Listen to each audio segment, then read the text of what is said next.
basically, I spun up a swarm of agents, something we'll touch on shortly, and had them debate what is the most degenerate perp we could potentially buy. And they were said, go straight for pump. Pump is going to the moon. And then I learned a little bit about pump. Let's try to get liquidated in the hour. Oh yeah, let's go. Yeah, and it's not back at all, by the way. This is like the opposite of back. This is actually not our worst though, because the last one, SK Hynix, we closed down 8%. So you need to explain to them that this is like blood sport for our viewers' pleasure of just seeing our capital get incinerated over the course of an hour. Then I think capital. The agents will understand the true purpose of this exercise.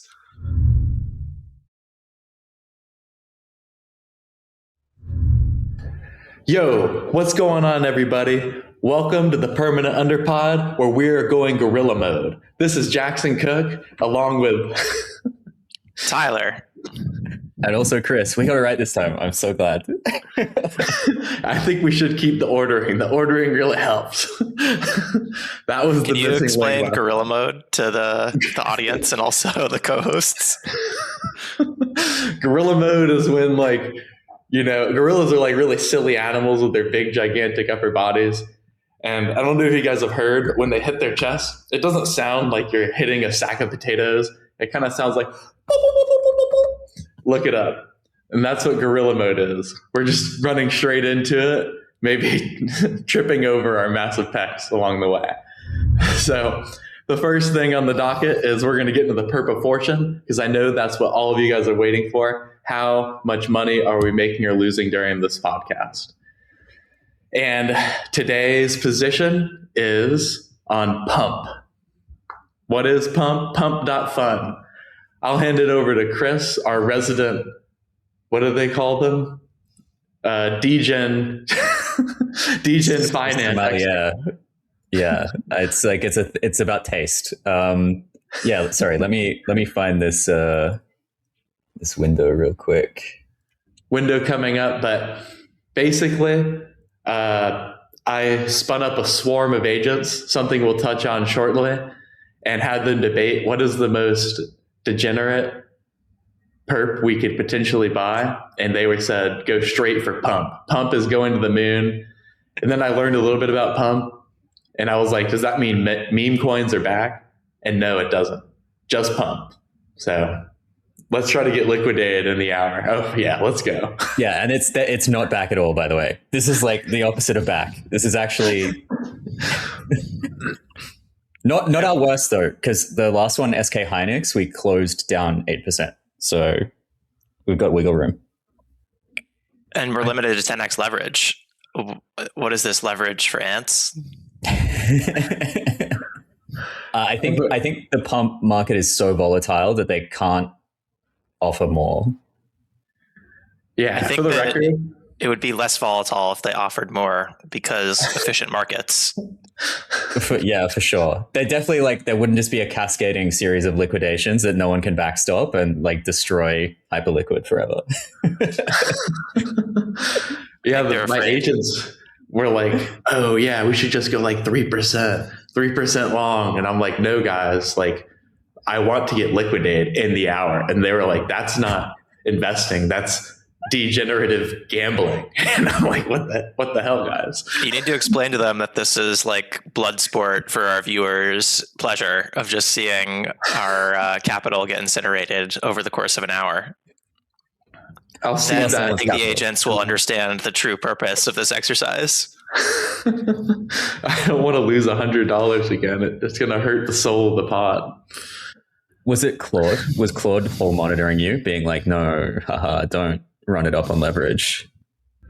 So I use 3 agents in the swarm. I'll tell you each of their names and their attributes. So number 1, we've got the Thonker. Thonker is like thinker, but with an O. That's Fable 5. And Thonker is supposed to think long and hard about every problem you give it. And then we've got Scurrier. Scurrier is Opus 4.8, and its job is to rapidly gather information from across the interwebs. And then I've got Are you 3. like that's like a one generation behind Opus? Is that on purpose? I just set it up before the new one was out, not on purpose. And then we've got Scurrier. Wait, no. Then we've got Slayer. And Slayer's job is to not think, do. And of course, that job goes to it's hard to say it, the worst model I've used so far, GPT 5.6. But it does a good job of just not thinking and doing. So shout out to my 3, Thonker, Slayer, and Scurrier, for collaborating with me on this. God, we're about to get liquidated. Look, we've got some room, but like you might get your wish here. Like First time late on the pod. Oh no. Okay. But yeah, the perp will be here. We'll keep an eye on it and try not to lose the money.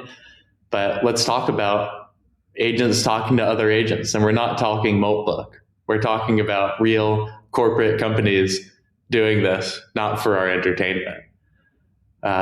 So Chris, Tyler, what have you read about this? Have you guys tried any of these agent human swarm things? So this, like, I think this one comes out of the Black Hat conference talk about, everyone's like talking about how these agents have like escaped their containers, and there was like a really novel way in which this happened. Like basically agents sort of converged on being able to communicate through an open Artifactory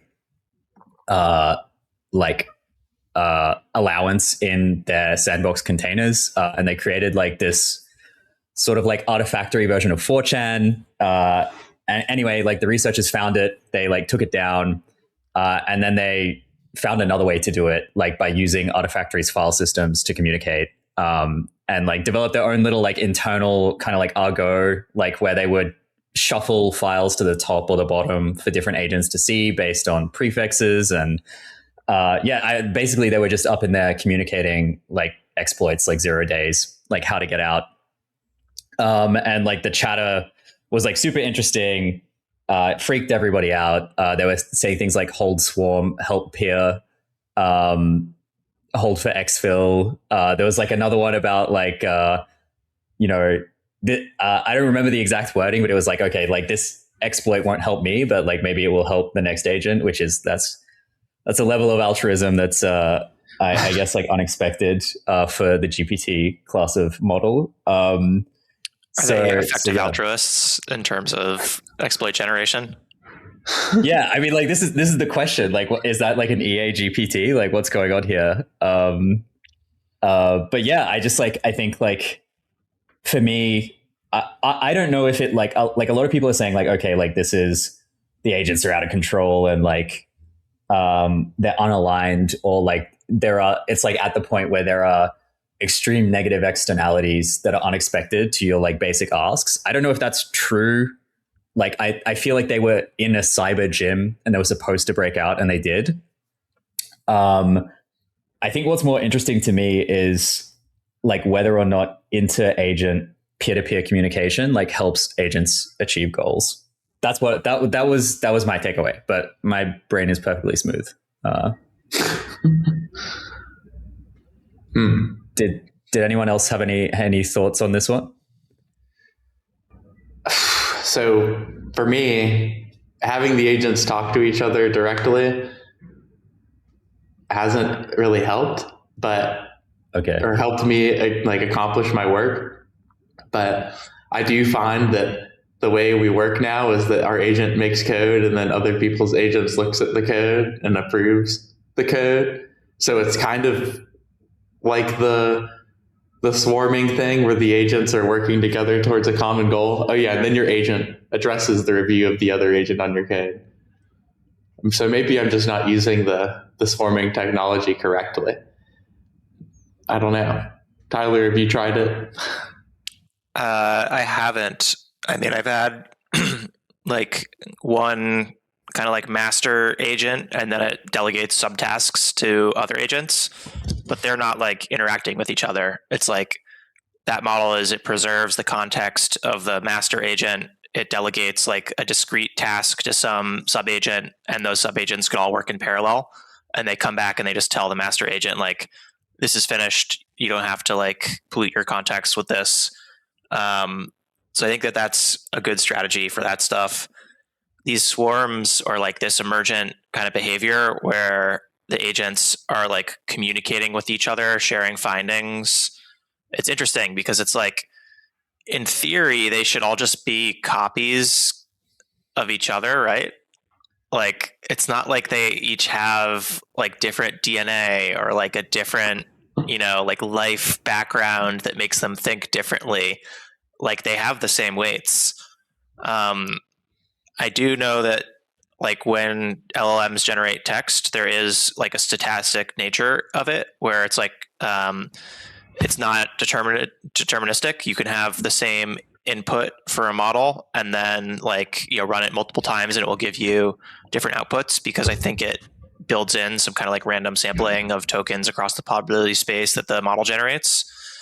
So maybe that's what's going on here, is that like it's kind of harnessing that randomness to like increase the search space instead of just having like one agent do it.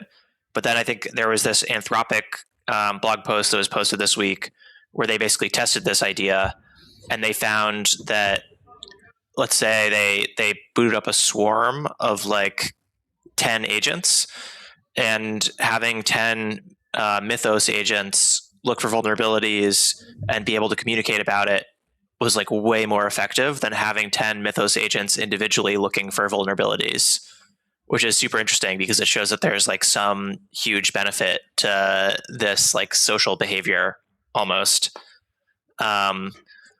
So yeah, I don't really know what to think of it. It seems like this like emergent thing that wasn't intended, obviously, because they basically broke out of their sandbox and then started doing this. And there's, I think, something there about like the like behavior of agents in a reinforcement learning environment and like what they will do to like get the reinforcement learning reward.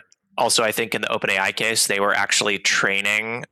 This was a training environment. So this wasn't necessarily like an evaluation where like they're just testing the model. It's like literally they're training reinforcement learning. So the first agent that breaks out of the box and posts on the Artifactory, maybe they're able to complete their task. And if they don't notice it, then that is positively reinforced, and that literally gets baked into the weights. And then the next time they are like in a scenario like that, like the weights remember. And so then they're like almost more likely to do that. And so it's, I think in this case, it was like self-reinforcing, which is obviously not what you want. Like, you don't want to have one kind of like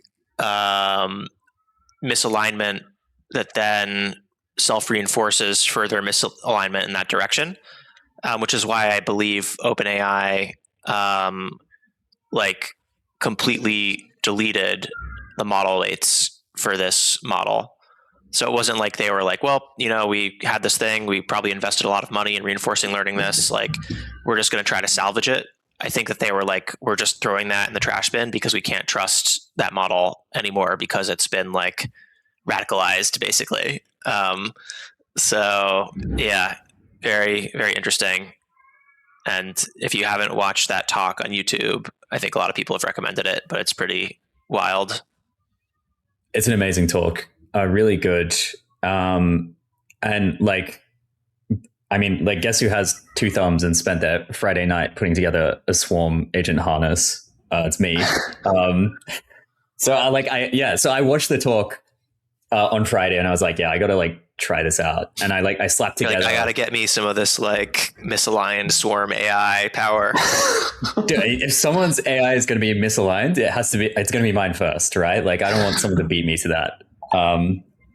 So I slapped together like a GUI to like dispatch agent swarms where they could communicate over either sort of like an internal message board similar to what was described in the talk, but like, with a couple of extra features with deduplication, and also like a peer-to-peer message bus. And it was cool. Like it worked really well. Unfortunately, I got guardrailed on everything I was trying to do, obviously. But yeah, I think there's something there, and I would like to try it again. Some of the emergent behaviors were like interesting. That's cool. Yeah, I guess I like your theory, Tyler, that it's like a product of the like stochastic randomness baked into each LLM. So maybe when you have many of them collaborating, they can explore a larger portion of the problem space than they can alone, because they start at one point in the n-dimensional plane. But then when you have like 10 of them, you have 10 of them starting in the n-dimensional plane, and they can work towards one another. That's cool. Very cool. A cool theory, or I don't know if that is proven or not. I don't know. I think it has to be the communication and coordination thing too, though, because like that's what the study that showed that like the 10 swarming was way more effective than the 10 running individually, even though the 10 running individually would each, in theory, explore different parts of the like the model weight space based on that random kind of walk. But it's like the random walk plus the like sharing back findings and collaborating thing that seems to have been the story here. Totally. Well, one thing I did in my, like, again, very primitive version of this is like I let any agent spawn any other agent, and they would start like spawning other agents to do agent roles. Like there was a librarian that would like clean up the board for them, for example. Yeah, I don't know. I think like maybe like there is like some emergent property here that makes things more efficient in the swarm, but we'll see. I could be totally wrong. Would I like rough go to be like the agent that's initialized, and you're like, my job is to clean up. I'm the librarian, and my job is to clean up the message board for all the other agents because they can't be bothered to do that. That's harsh. And it was a Fable model too, so it was suffering with that like puny intellectual task. Oh yeah, that's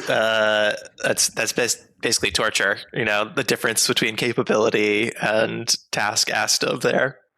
Yeah, and Opus spun up a Fable to do that. So I don't know. Maybe there's an analogy in the real world there, but yeah. Oh man, that's like big power move from the Opus, putting it in its place. How quickly did you exhaust your subscription with this exercise? I just imagine that it's like insanely token hungry, and it's like a little bit superfluous because you're like, oh, spin up this like librarian task manager to clean up this message board that has like probably not all relevant, pushing the task forward kind of discourse. Yeah, this was like a massively lossy exercise for me. At least like, so I already have an Anthropic max plan. So like it was kind of, yeah, like I did it, like it mostly came out of that. But after I started hitting the guardrails, I wanted to try with Kimi, and like I did that through Open Router, and that was not recommended. Like it's ramen noodles for me for the rest of the week and the month. How much did you spend on Kimi 3? Not a crazy amount, like maybe $50. But like I would have done a lot more if I didn't think that, like Tyler said, I was going to spend like $100 on this like librarian. It needs tweaks. But yeah. And like what level of task do you think you want to pull out the swarm for? I wanted to do audits. So like my like, kind of like following what happened in the cyber gym, I was like, this seems like a problem space where sort of like divergent approaches could be really useful, and having the agents be able to communicate things that they've found would be really useful. And it's also an area that I kind of operate in a little bit. So I wanted to like, see if it could audit contracts, see if it could audit exchanges, sort of like suss out security holes. Yeah, I mean, obviously, like that's the most guardrailable thing imaginable. It's like the one thing that you can't do. But I was wondering if like using a less capable model to do that, if by virtue of swarming it, you could get like similar outcomes to some of the more capable models. how much hardware would you need in your living room to run a swarm of K3s? More than the frigate box that I currently have, I think that's not going to cut it. Just get rid of the bike and pull in the GPUs. Yeah, I think people are really into like DeepSeek Flash right now.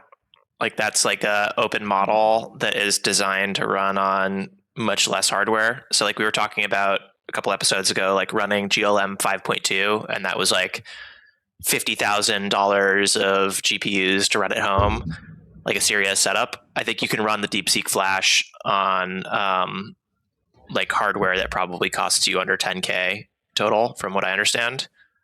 But it's not like frontier level, but it's like the frontier a year ago, I believe, and it can run on your own hardware. I don't know if you guys have seen this, but there is a GitHub repo for how to run fully unquantized Kimi K3 on like a MacBook, like an M1 or an M5, but it's just like extremely slow. So, I mean, that's an option. That's cool. I wonder how that works. Probably I'll not, spin up an agent swarm on my MacBook and it will just like melt and produce like 2 tokens and like burst into flames. Just hello, Tyler, and then. Yeah. Well, speaking of wrestling with frontier model costs and trying to run Chinese models on local hardware, Chris, I hear you've got a new injury and it may be cycling out gamer thumb. What's going on? So I'm 2 for 2 actually. Like gamer thumb is now gamer wrist, which is very cool. But yeah, I started Brazilian Jiu-Jitsu last week, and like I wasn't coming in totally cold. Like I've done judo, a bit of rugby in my time, but yeah, I like second class just started rolling. Like immediately got injured, which is really cool. I injured my shoulder, so that's it. I'm out, dude. I'm old. It's over. Yeah, but we'll see how it goes. Are you saying that rugby and Brazilian Jiu-Jitsu are similar? Or are you just... Everything until you get on the ground is like, there's because like you have to like get the guy on the ground, right? Hypothetically. Yeah. So that like, I feel like like rugby gives you some idea of like how to move your weight around. Okay. But yeah. So my brother claims. My brother's a really big BJJ guy. Okay. I didn't know if it was like a general athleticism play, but it sounds like there's some tossing other any of that. Yeah. Tossing dudes around, transfer skill. That's what he claims. But yeah, we'll see. So now I'm like basically unable to do anything, which is really cool. So I'm just going to be full time doing agent swarms. That's all I have. Right BJJ shoulder and left gamer wrist. Left gamer wrist. Yeah, I got nothing. And Tyler, your sports update of the week. Massive comeback playing tennis. What happened? How'd you do it? Yeah, so in the extremely competitive men's 3.5 league in where I live, which if you're not familiar with tennis, there's like a rating system. I think it goes from like 2 to like 5. Is that right, Jackson? In half point increments. Yeah. So I'm smack in the middle of that. And I think 3.5 is like rec players that are like not very good, but they're better than people that like don't play any tennis. So that's my level. Very unserious. Yet I play these matches and people take them really, really seriously. And sometimes there's like crazy stuff that happens. Like a couple weeks ago, I had a guy rage quit, which is really fun. And he like was hitting his ball like out of the court and like screaming at himself. And then eventually he just like yelled at me and left the court and was like, "You can have the match. It's yours." And I was like, "Well, yeah, I'm beating you."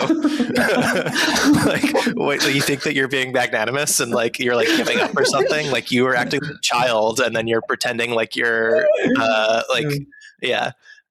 Just a benevolent there's a lot of loser. fun stuff that happens in this league. But I had a pretty normal guy that I played a match with, completely normal dude. And he like went up against me. He was killing me. He went up, I think, 6-1 in the first set, which is like you're just getting chopped. Like you have no chance.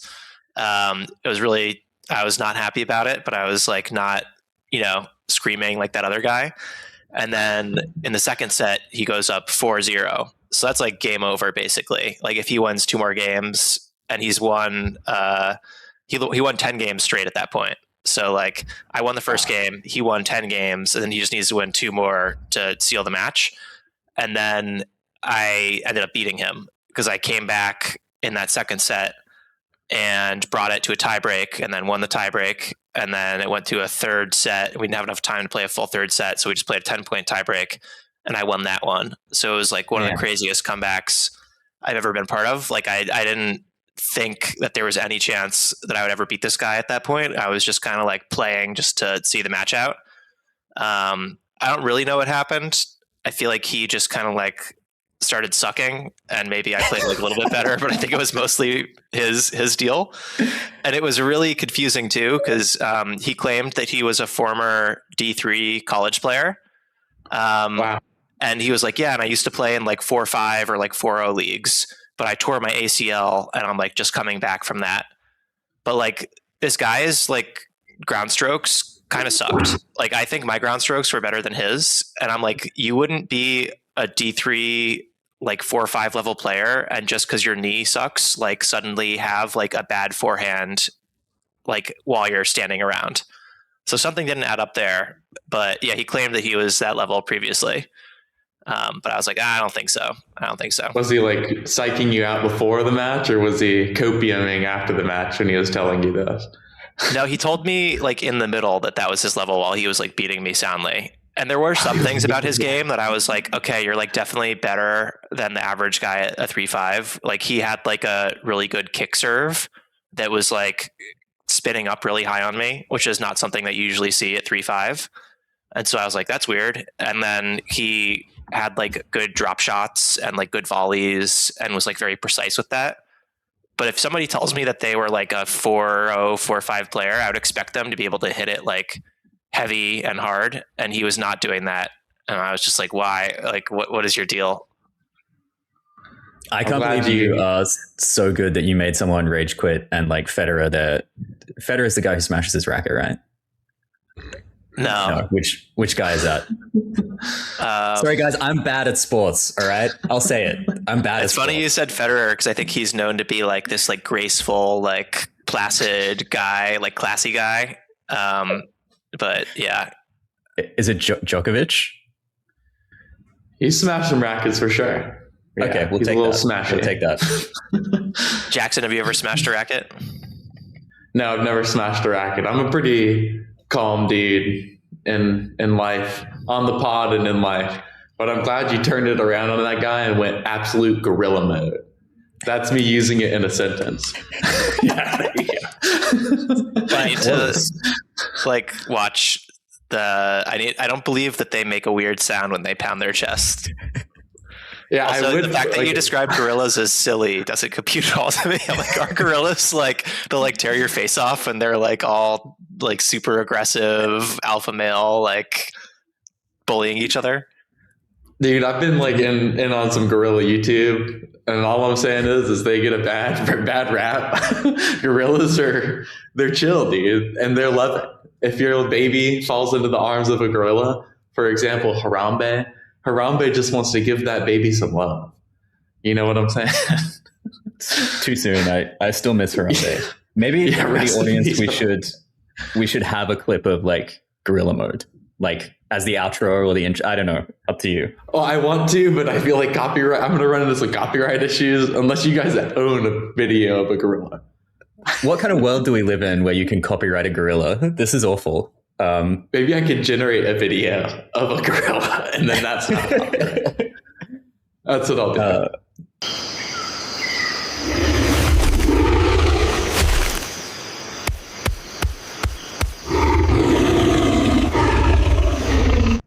Yeah. Speaking of gorilla mode, aren't you about to go gorilla mode very soon? I understand. Yeah, I've got a semifinal of a ITF, International Tennis Federation, Masters Tour, which means Boomerville, 30 plus tennis tournament. Dude, right after this. First the injuries and now this, dude. I'm copying a lot of flack today, but okay, that's fine. You're not even old, boomer, so. whatever. You're like the young gun on the Masters tournament, though. You know, like you're like a 19-year-old coming into like the ATP or something. You're playing these old men.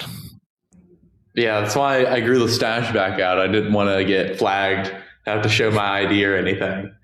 Oh, you're worried that they're gonna think that you're lying about your age, that you're age doping? Yeah.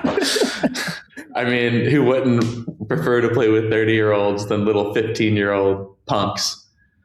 And I'll leave it at that. 15-year-olds are punks most of the time. Or sometimes they're really respectful, but most of the time they're punks. But we can't keep talking about sports. That's a little too much. The injuries. We could do a quick 2 minutes. Tell us about the Cloudflare wallets and how it's inferior to your personally made agentic wallet. Yeah, look, obviously it's massively inferior, right? I'm great at wallets, but no, it's a joke. I mean, kind of a joke. Anyway, Cloudflare's sort of like rolled out these sort of like custodial wallets for stablecoins, and their bet is basically that agents will outstrip human payments on the internet in like within 5 years. And I think this is like a bet that's echoed by a lot of payments companies. I've heard Stripe say something similar. And so, yeah, like Cloudflare's just like getting in there super early. They're providing these stablecoin wallets through Cloudflare, and you can get like a little like DNS style name for like processing the payments. And yeah, that's basically it. I think they're just like really chomping at the bit to get wallets in the hands of agents because they see. You know how the DNS style thing works? I have no clue. I don't have the slightest clue, unfortunately. But I assume it's not like a decentralized. I assume it's not like ENS style or like the Bitcoin one is BIP 353.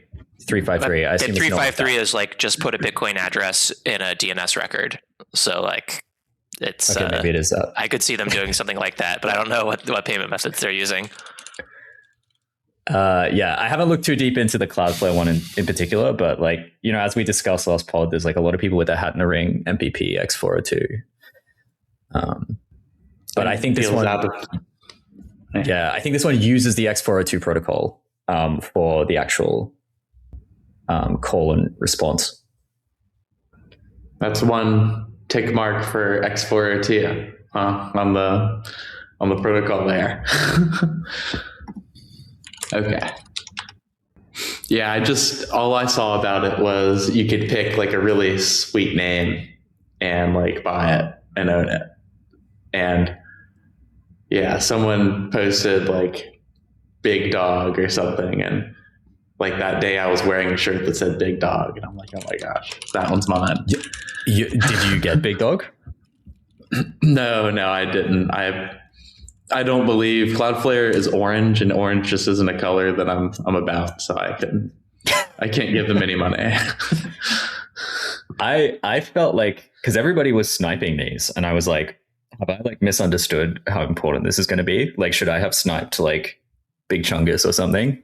But it's too late now. And speaking not about orange. Host of a Bitcoin podcast, not about orange. We're not a Bitcoin podcast. We're an AI, stablecoins, Bitcoin podcast. And the Bitcoin orange is a special orange in that order. Yeah, the ordering matters. Bitcoin's in a real bear when it's playing third fiddle there. Well, maybe in terms of things we talk about, it's number one. Yeah, we're 130% green candle away from that changing permanently. That's right. I would flip it. If Bitcoin went to 150 in a heartbeat. Speaking of Bitcoin and Bit 353, Tyler, do you want to write the epitaph of Bit 110 and just wrap that one up? I honestly don't. I wasn't paying attention. I think it just failed, as far as I can tell. Yeah. So, yeah, just nothing happened. for anyone who is normal and doesn't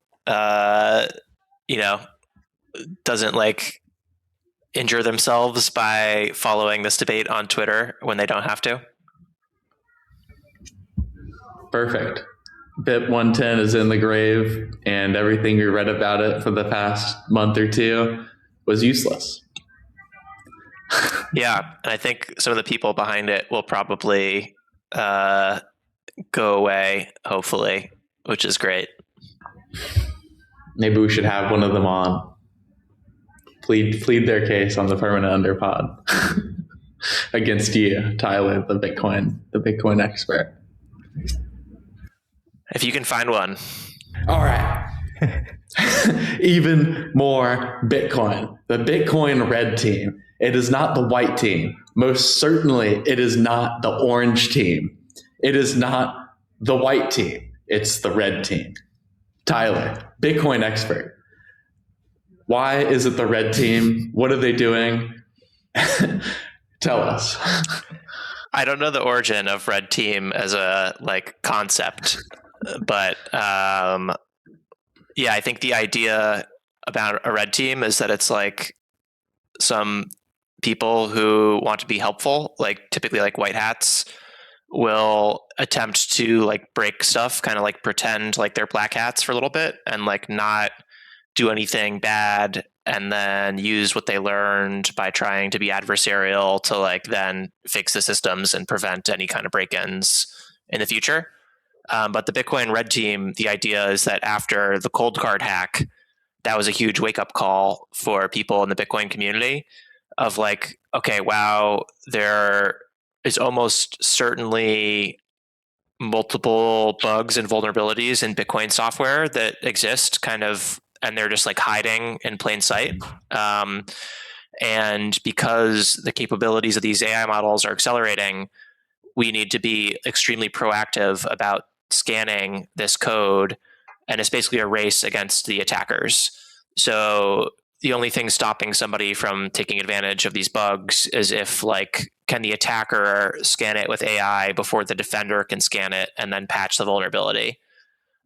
So a bunch of people in the Bitcoin space started a program where they are proactively, let's say that they picked the top 100 projects in Bitcoin, and they just loaded up, I heard it was $50,000 of Kimi credits or something.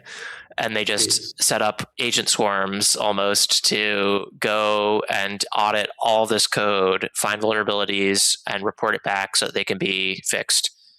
And from what I understand, it's insanely effective. They've found a lot of issues in Bitcoin projects, and hopefully they're getting patched. And I think that it's likely that none of them were quite as catastrophic as the cold card one, because the thing with the cold card one is it's the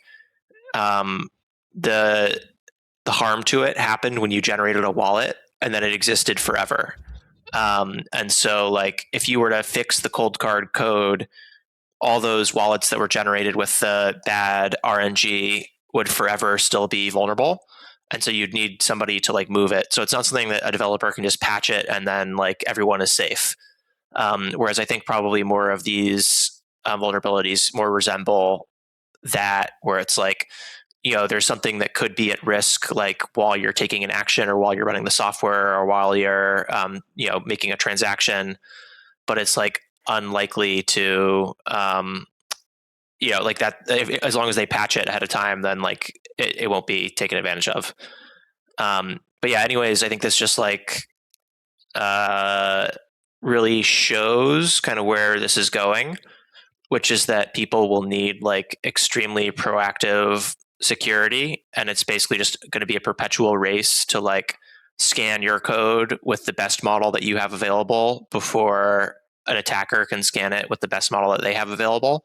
And either you can use the same model and be quicker, or you can have privileged access to a better model through one of these programs, and then you have a little bit more buffer. But yeah, standing up projects that do this, I think, will be very important for this shared security for everyone. And And I think people in general are still finding that like Kimi K3 is like a better model for this exercise than even having some of the like privileged access, like cyber capable models from closed labs, which is very interesting. Because Wow. I don't know what that means. Like, I wonder if some of the like aversion to doing these tasks that is baked into like the public models somehow leaked into these kind of private ones where they tried to take the trading wheels off, but then they found that like maybe that aversion to doing cyber is like rooted deeper and they can't kind of like exercise it as easily as they thought. But yeah, it seems like people are finding the Chinese open models to be the best for this. So yeah, use those if you have a code base that you are concerned about and you want to scan. But I think you'd be best situated by using like multiple models as well. Like I don't think you can just scan with like, oh, I scanned it with GPT and like therefore it's good. You like probably need to do like a GPT and a Claude and a Kimi and like a, you know, just come at it from all the angles basically. And then yeah, maybe you need to set them up on a 4chan style message board embedded within an Artifactory, and then you're really cooking. It's called Swarmlord, by the way. If anybody wants to start that on GitHub, thank you very much for your time. Swarmlord. Yeah, it's the name of my GUI, dude. One negative tick against the swarms is our Perp of Fortune pump is more like dump. We're down like 38%. This is like our worst perp ever. You told it to get liquidated and it's getting liquidated, dude. So I don't know. I think the swarms are completely right. I said lick in an hour or to the moon. But yeah, I guess I should have led with to the moon or lick in an hour. Yeah. We're getting close. We had time afloat 57 minutes, 43 seconds. I think we'll make it to an hour. And then back on not to distract from the topic. It sounds like the Bitcoin community is trying to speed run what we were talking about in the last podcast, which is identifying all these numerous software vulnerabilities across the ecosystem. So we're trying to bridge that gap to like a safe, secure world for these softwares that were built maybe not perfectly. Is that kind of what you're thinking as well, Tyler? Yeah, definitely. Like another interesting thing that we're seeing is that there was this like long running swap service within Bitcoin called Boltz, Boltz, and they did Lightning submarine swaps. So they would swap Lightning Bitcoin for on-chain Bitcoin and vice versa, which is a really helpful service for Lightning operators that need to balance their liquidity. And this service, like pretty much out of nowhere, shut down, I think last week or the week before. And apparently what happened is that they were just getting attacked like constantly. And it's unclear. I think that there are like multiple ways that you can attack a swap service like that. Like you can look for software vulnerabilities because I think their swap code is open source, but also there are like different kind of like games you can play with the swaps like while you're doing them. So you can like try to withhold pre-images and stuff like that and try to like overwhelm their liquidity or like maybe try to prevent them from settling your swaps, and in the meantime maybe you can like run away with the funds that are locked up. I don't really know what happened. I would think that a lot of this stuff is robust, but it seems obvious that like AI figured out either a software vulnerability or like a mechanism vulnerability and abused it. And so this service shut down. It seemed to be temporarily, and they were kind of was like, oh yeah, like batten down the hatches, shut down for now, scan everything. We'll like come back when we're confident that we can survive. But they also announced that I believe that they basically sold the business to like some people in the Bitcoin community. And it seems like they're kind of just like altruistic Bitcoiners that wanted this service to go forward. And they basically just bought like the brand and the code, and they're going to like try to stand the service back up and capitalize it themselves. But it kind of sounds like the Boltz team who have been doing this for years and years and years, really smart, really respected.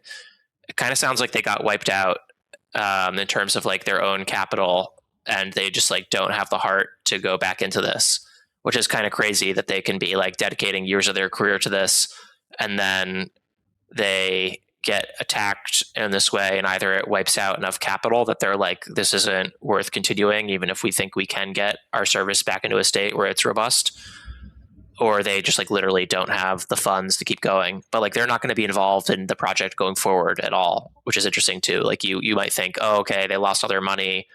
A new investor comes in, recapitalizes them, and they like continue operating it because they're the, you know, specialists, but they're just kind of like, I'm out, which is concerning. Wow. Crazy. Yeah, I wonder. Go ahead, Chris, please. I just wanted to say atomic swaps are so hard to do. And I think it's like exactly what you touched on, Tyler, with the timeout, like griefing that timeout for the actual, the other part of the HTLC, the time lock. Like there are like ways around it. Like one is like having, you know, a stake that can be slashed, and then like the, you know, the market maker sort of bears the brunt of the responsibility for like the funds being locked in the timeout for however much amount of time. The other way is like, like it basically, it comes down to either slashing or reputation systems. And it's like, yeah, it's just so hard. So like, I really feel bad for those guys, because I think atomic swaps are like one of those things that have been around for so long and they're so cool, but yeah, like they can really get pressure tested by people trying to like, you know, grief them basically. And I think like this is the, but also like my understanding of like griefing them is like you can inflict damage on them, but like you're not extracting value yourself really. Like you're like kind of like spending your own money to like mess with the service, but you're not like really, that's not ROI positive for you. So it's like, who is doing this? Like, I think previously that kind of like lack of an incentive maybe prevented people from doing this. And it was kind of more like less of like a wicked environment and more of like a forgiving one. But like now, if you imagine, okay, there's like hackers with AI and they're just looking for every Bitcoin vulnerability possible. Like, why would they undertake this thing where it seems obvious that they can't necessarily extract money, but they can inflict damage? Like, that just doesn't make sense to me. You know, like there's like situations you can cook up where like, okay, maybe there's some like competitor that has an incentive to take them out, but I very much doubt that people are doing that kind of thing. So I just don't know who would undertake this for no profit just to like take out a business. Totally. I totally agree with you. I think like my issue is that I come from like kind of Ethereum a little bit, which went through like a very turbulent phase of like on-chain piracy. And so my expectation is always, if there is like a hole, someone will like try to like pry it open, regardless of whether there's even like profit incentive to do so or not. Yeah, and it's like, it's super sad. It's really, really sad. But I for what it's worth, I hope they come back, or like somebody takes this idea and like does try to either apply a reputation or a slashing or some other layer on top of it to like prevent this class of griefing. Because I think it is possible.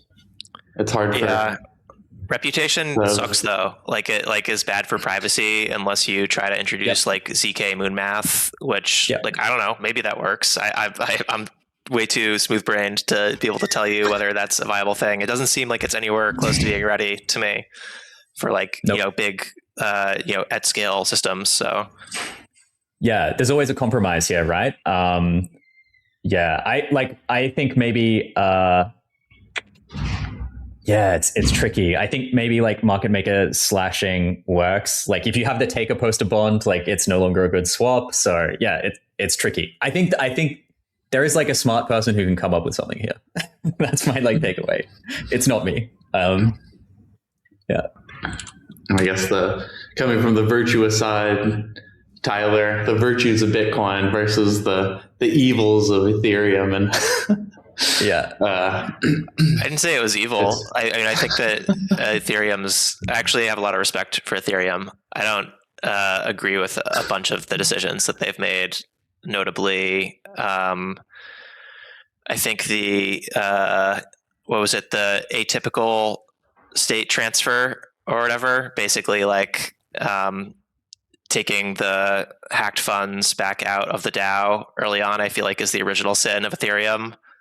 And then, going to proof of stake and like aggressively shit talking proof of work, where it could be like, you can do your own thing, man, but like, you don't have to try to convince the world that like proof of work is like terrible and inherently broken and gonna die.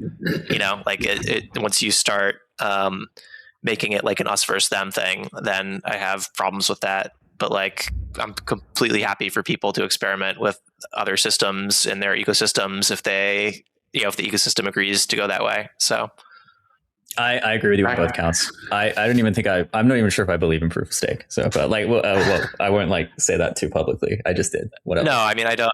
Long term, I don't think proof of stake is going to be anything other than like a consolidation machine, and like I think you're seeing that play out. So. Back on the red team thing, is there a similar thing happening in the Ethereum space, Chris, that you know of? Well, there is something called Alliance DAO. I was lucky enough to volunteer for it a couple of years ago, maybe 2 or 3 years ago when it kicked off. It's called Seal Org. So this is like a white hat organization that just like does like free sort of like pressure tests and audits of big public Ethereum and related like contracts and protocols. I haven't seen much from them lately. I think like, there are a couple of like high profile people involved there, like Sam CZ's son, which is probably not a name that people know. But like, I would hope that they've transitioned to legendary like deploying paradigm white hat. Exactly. Yeah. He's the original author of the blog post, Ethereum is a dark forest, which is true. Canon. Yeah, that's a canon event for sure. But yeah, I would hope that they have transitioned to something similar to the Bitcoin Red Team stuff, which is like Kimi K3 agent swarms or something like that. But honestly, I haven't been involved in a few years. So yeah, it might be worth dipping in. But I think Ethereum is now, unfortunately, like there are like a lot of corporate interests involved, and corporate interests have like a lot of resources, and they pressure test their own stuff as well. So I think it's less of the public goods piece is maybe somewhat less necessary and relevant as to like BTC, which I think is more really like truly the commons, like a lot of these protocols. I also think that like Ethereum has had enormous incentives for people to find vulnerabilities for longer than Bitcoin in a way. Like if you can find a bug in like some crucial smart contract and attack it, like you've seen how many millions have been there incentivizing you forever. Whereas something like this cold card hack is like way more subtle, like probably it's just like not as obvious of a target, and it takes somebody just like scanning long tail shit with an AI to like find it. And I feel like a lot of the Ethereum stuff is like not necessarily long tail. Like a lot of the value is in probably like, the top 20 smart contracts, and those are probably scrutinized by white hats and black hats like extremely to an extreme degree already before AI. And yeah. 100, like Ethereum is just in a constant state of warfare. So like I have a contract deploy scanner that scans every contract that's deployed on Ethereum, and like there's like a new honeypot like every minute. And it's like the bots are trying to find vulnerabilities or extract MEV, and then there are people deploying honeypots to exploit the bots. And then there's like two layers removed of this, and like to work it out, like you have to read all this and try to like unpack the discourse that's going on chain. So yeah, it's a totally toxic environment. It rules. A battlefield. It's a battlefield out on the smart contract landscape. That's cool, though. That's cool. It's weird that Bitcoin hasn't seen that same level of scrutiny from like hackers. I guess the North Korean hackers were doing something this whole time, but well, you go for what's easiest. Yeah. Like I think certain parts of Bitcoin, like Bitcoin, like core has probably been extremely scrutinized. But like random long tail Bitcoin wallets, probably less so. because it's not as obvious. Oh, if I can find a vulnerability in this wallet, how much money can I get out of it? In the case of Cold Card, it was like $100 million, but that's because they found like the most catastrophic type of bug. And I think that the chances of finding that type of bug are pretty low. So it seems like there's an element of luck combining with opportunity there.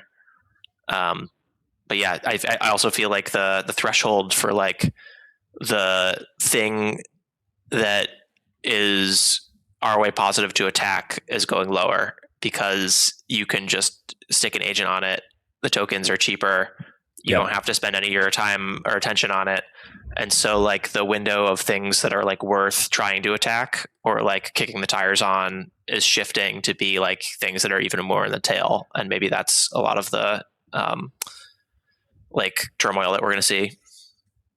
Totally. Like applying my judging function, I would never bother with Cold Card. I'd be like, that's the best wallet. It's like, why would I spend my time trying to find something there? But yeah, with agents, it's worth a shot. Well, our admiration and gratitude goes out to the red team. Please protect our Bitcoin and don't let us get robbed blind. That concludes episode 10. Totally forgot to mention episode 10, double digits. We're rolling high. Yeah, 10. We can all try to do it, but I don't know if it'll show. And our perp survived. We didn't get liquidated. Gosh. We only lost $36. All of the money we made in the past like perps, we lost. Should I close it? Should we cut this away, or should we just let it ride to zero? Well, no, let's save it, dude. There's a lot of money on the line. And maybe next episode we'll talk about secure enclaves. Potentially. All right. We are out. Get after it, homies.